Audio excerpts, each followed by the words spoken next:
I pull up in a lemon, blocks get to spinning, money 3D printing, never had a limit, never been religious, I just always had opinions, my daddy... Salutations à tous, super content de te voir aujourd'hui, super content d'être ici. Aujourd'hui, ça va être super le fun ce qu'on va faire, ça va être une super belle homothétie. Une homothétie, pour ceux qui savent pas c'est quoi, c'est juste le dessin d'une figure image à partir d'une figure initiale. Pour faire ça, tu as besoin de quoi? Ben, tu as besoin de trois choses, soyez certain. Tu as besoin d'un pouce-mine, tu as besoin d'une règle, absolument 15 cm dans notre cahier d'exercice, c'est suffisant. Tu as besoin aussi d'un stylo de couleur, mais ça c'est optionnel, c'est juste que tu sais que moi, je trouve que c'est beaucoup plus beau avec la couleur. Puis tu sais à quel point j'aime ça, la couleur. Ok. Pour faire notre homothétie, nous autres, on va aller dans notre cahier à la page 306. On va faire la question 1A. Donc, pour faire une homothétie, absolument, ils vont donner trois choses. Ils vont te donner une figure initiale, donc la figure de départ. Ils vont te donner un centre d'homothétie. Ici, on va le désigner souvent par la lettre O. Puis, ils vont donner aussi un rapport d'homothétie. Rapport d'homothétie, rapport de similitude, c'est des synonymes. Ça veut dire la même chose, c'est juste que quand tu fais une homothétie, on appelle ça un rapport d'homothétie. Ça fait du sens. OK, une homothétie, ça se fait à peu près en quelque chose comme 6 étapes. Fait qu'on va commencer avec la première étape. L'étape 1, ça va être de tracer des lignes pointillées du centre d'homothétie jusqu'à chacun des sommets. Puis quand je relie mon centre d'homothétie O à mes sommets, je m'aligne pour que ça dépasse mon sommet. Fait que je commence avec le premier sommet. Je pars du centre d'homothétie. Puis, je vais relier le sommet en faisant des pointillés. Puis encore une fois, moi, je prends l'habitude de dépasser mon sommet. C'est important de voir ces pointillés-là, assure-toi de le faire. Par la suite, je vais y aller avec le deuxième sommet, de O à B. La question qui revient souvent, c'est est-ce qu'on doit mettre des pointillés? T'es pas obligé, mais oui, t'es obligé. Puis par la suite, on va faire le dernier sommet, donc de O à C.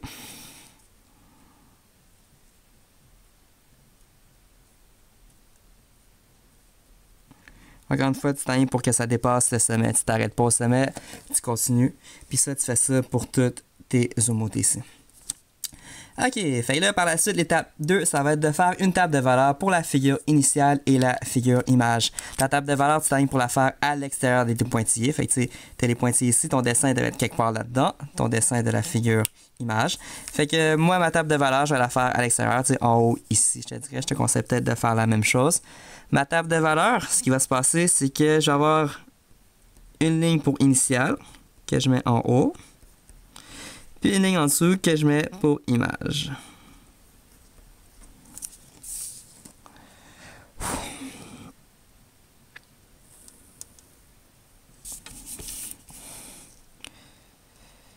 Puis, étant donné que j'ai trois sommets, A, B et C, ben, je vais faire trois colonnes. Peut-être que tu ne comprends pas vraiment pourquoi on fait ça. Maintenant, inquiète-toi pas, ça va faire du sens dans quelques instants. Ce qui est important, par contre, c'est que la table de valeur t'afface aussi.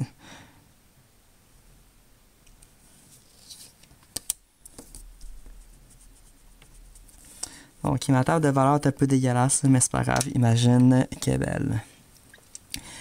La troisième étape, ça va être de mesurer les distances entre le centre d'homothétie et chaque sommet de l'initiale. Là, c'est super important. Okay? Les mesures qu'il faut aller chercher, c'est vraiment du centre d'homothétie jusqu'à chacun des sommets.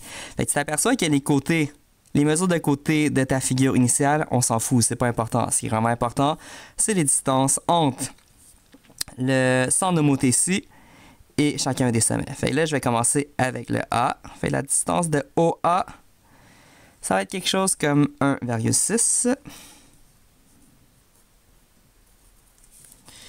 De OB, ça va être quelque chose comme 1,7. Puis de OC, ça va être quelque chose comme 1,5. Ça, assure-toi d'avoir les mêmes mesures que moi. Prends le temps d'aller chercher ces mesures-là comme il faut. Quand tu as fait cette étape-là, ça va quand même assez bien. Ce que tu vas faire maintenant, ça va être la quatrième étape, ça va être de calculer les distances entre le centre d'homothétie et chaque sommet de ton image. Puis la question que tu te poses, c'est « Mais monsieur, comment vais-je faire afin d'aller chercher ces mesures? » Ben, on se cassera pas le basic. Ça va être avec le rapport d'homothétie qui est de 3.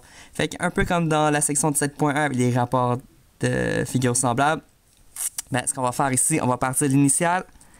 On va multiplier les mesures initiales par le rapport de similitude qui est de 3, donc fois 3. Puis ça va nous donner les mesures de l'image. OK, donc 1,6 fois 3, 4,8. Ouais. 1,7 fois 3, 5,1. Puis 1,5 fois 3, 4,5. Ça, je te conseille peut-être de le piter dans ta machine juste pour être certain que c'est bon. Je sais pas à quel point tu me faire confiance. Je pense que c'est bon. Honnêtement, là, je pense... Ouais, c'est bon. Pitonne-le juste pour être sûr. OK, pitonne-le juste pour être sûr, mais ça devrait être bon. OK, fait là, j'ai mes mesures de l'image. Mais quand même, monsieur. OK, j'ai 4,8, 5,1 et 4,5. Mais qu'est-ce que vous voulez que je fasse avec ça? C'est quoi? OK, ben ça nous amène à l'étape 5, qui est de placer les sommets de l'image à partir du centre d'homothétie. Là, ça veut dire quoi? Ça veut dire que, admettons, OK, on a le sommet A de l'image qui est à 4,8. Ben, faut que tu partes du centre d'homothétie. Il faut toujours que tu partes du centre d'homothétie. Donc, O ici. Puis là, tu vas chercher 4,8 sur les pointillés. Donc, 4,5, 6, 7, 8, 4,8. Donc, 4,8, j'ai calculé ça que j'ai calculé pour l'image. Je replace sur les pointillés à 4,8. Je fais la même chose pour B qui est de 5,1. Encore une fois, je parle du centre d'homothétie, c'est super important. Je parle du centre d'homothétie. J'ai des gens qui vont partir du sommet B. Non, tu pars du centre d'homothétie. 5,1, 5,1. Puis finalement, pour C, j'ai 4,5. Encore une fois, c'est pas important, tu pars du centre d'homothétie. Tu vas placer 4,5 ici. Là, j'ai placé mes sommets.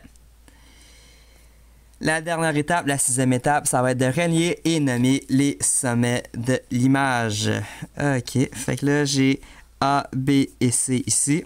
Je vais tout relier ça ensemble.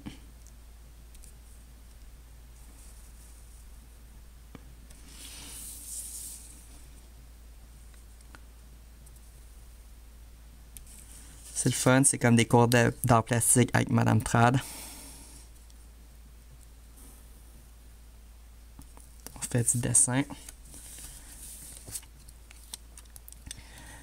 Fait que là, j'ai mes sommets, mais que juste à les nommer. Donc ici, c'est la ligne pointillée de A, fait que ça va être, tu t'en doutes, A'. Ligne pointillée de B, donc tu t'en doutes, B'. Et ligne pointillée de C, tu t'en doutes, C'. Tada! Fait que faire l'homothétie d'une figure initiale, c'est pas mal juste ça. Ça se fait quand même assez bien. Pour t'assurer que tes mesures, que ton dessin soit beau, que ta figure image soit belle, tu peux regarder les côtés homologues, les côtés qui sont unis pour la vie, s'ils sont bel et bien parallèles. T'sais, exemple A et C, A', C', pas mal parallèles, AB, A', B', pas mal parallèles, et finalement CB,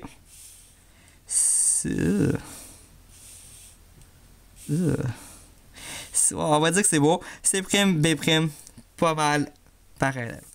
Fait que tu t'aperçois ici que notre rapport de similitude, notre rapport d'homothétie de 3 plus élevé que 1, on a un agrandissement. C'est bel et bien ce qu'on a obtenu ici. Exemple B que tu vas pouvoir faire tantôt, tu t'aperçois avec un rapport d'homothétie de 3/5. Tu vas avoir une réduction, mais tu sais, la logique est la même. En termes de démarche, là, tu fais absolument la même chose. Assure-toi que ça fonctionne. Fait que félicitations, tu es maintenant capable de faire une homothétie. Lâche pas, tu vas pouvoir maintenant t'attaquer à ton devoir. J'ai absolument confiance en toi. Oublie pas que je t'aime.